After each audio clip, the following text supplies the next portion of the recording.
Hey and welcome everyone, my name is Constantin Cesp and today I'll bring you some pro tips for improve your skill and makes your gameplay better. So if you like this type of content, please make sure to support me with positive comment below. We are starting. So in first place, learn hotkeys.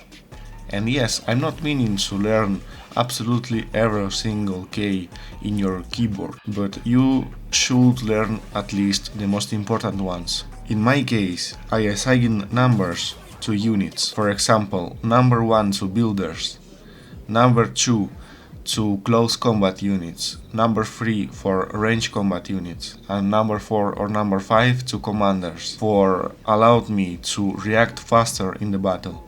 For example, if I need quick to tie up any dangerous unit or escape with long range units from random Necron Lord or Storm Boys, I don't know. That's allowed me to do it quick and it's really useful.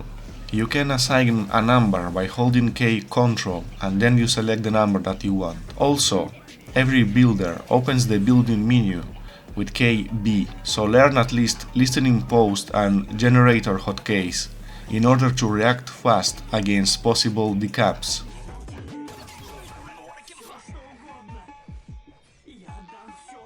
Also you can use KZ for start melee combat battles quick, or others like KT for attach a hero to a squad.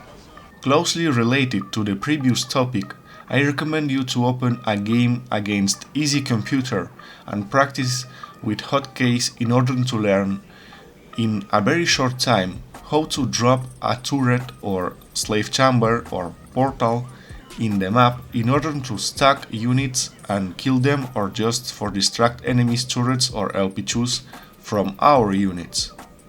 Always remember to cancel it for restore back the used resources. Number 3. Build properly according to the race you are playing. So yeah, this is another important tip that you should consider because it can make the difference in some key moments. For example, if you are Imperial Guard, you should build in order to stack the way to possible enemy units. If you do that, the buildings will take part of the damage coming from the enemy while you are defending. So you will win time, you will lose less buildings, and also you will make your army more durable, so finally you will lose less resources and will walk one step more to the victory. If you are Orc, you shouldn't build WA banners in the first line or covering listening posts. That's a common mistake. WA banners are your all, like generators for Necrons, and you should build them so far away, or in other case you risk to be sent back to tier 1. Same thing with generators. Being Tau, it can be useful to build generators in first line sometimes, if you're expecting heavy rush in order to again block enemies' way and force them to walk a little bit more distance, so in the end that will allow you those critical seconds to fire warriors to do their job well.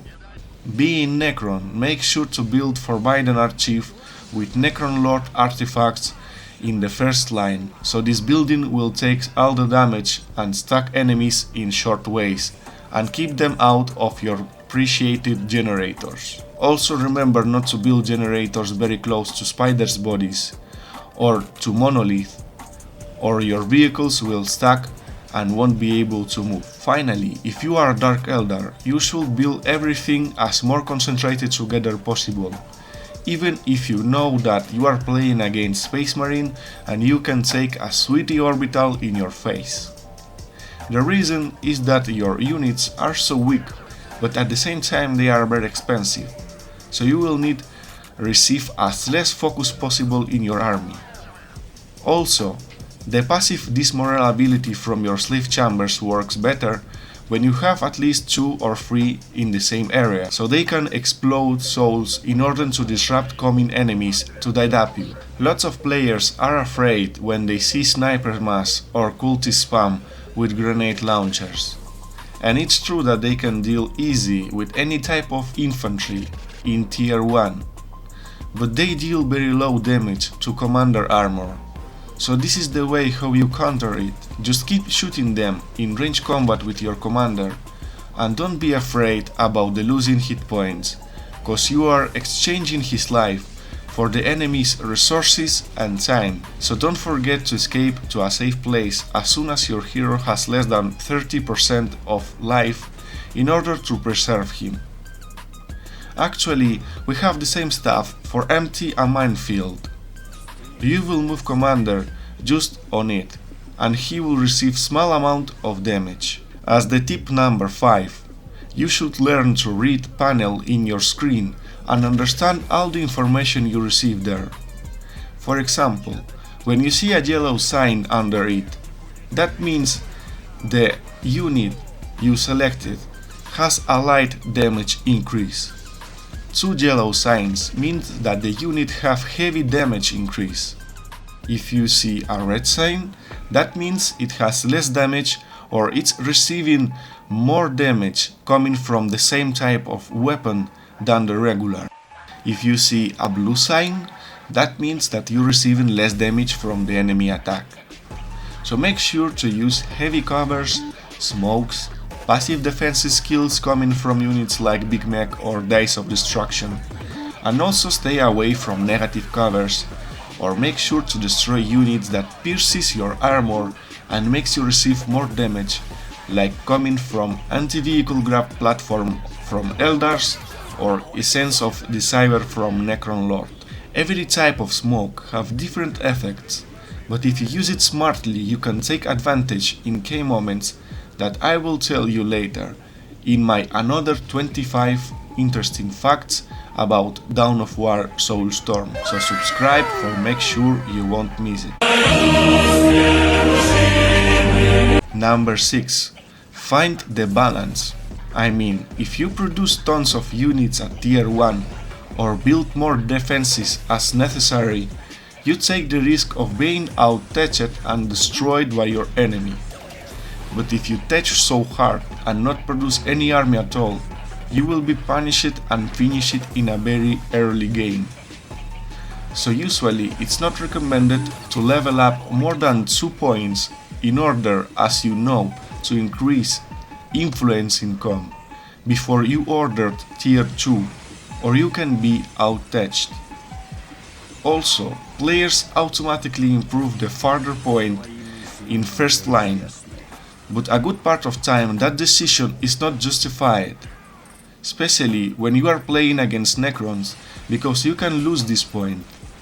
So it's sometimes more smart update any dip hidden in base point that will be bring you a quite decent economy, even if you are forced to leave your defenses and lost couple points, especially when you update to LP3. So make sure not to upgrade point if you hunch that it can be destroyed in the coming 5 minutes. For finish, sometimes when you haven't the needed resources or when you want to produce something in non-stop, you will tap the right button in your mouse. A frequent problem with that comes when you ordered in multiple squads to reinforce in non-stop, but at the same time you want to buy something important like tier 2. But every time you come close to the mark of 300 requisition, your resources gone away for reinforce and you just suffer like a heretic because it's so uncomfortable to quit all those reinforces one by one and then tap next tier and then order again the reinforcing non-stop. So this magic button will save your patience. When you tap yellow sign, all reinforces will pause. And if you tap the red one, all reinforces will be cancelled automatically. So learn to use it in your battle. So if you use all those tricks at the same time, you will save a lot of time, patience, and will increase your micro and macro control. And that's all for now.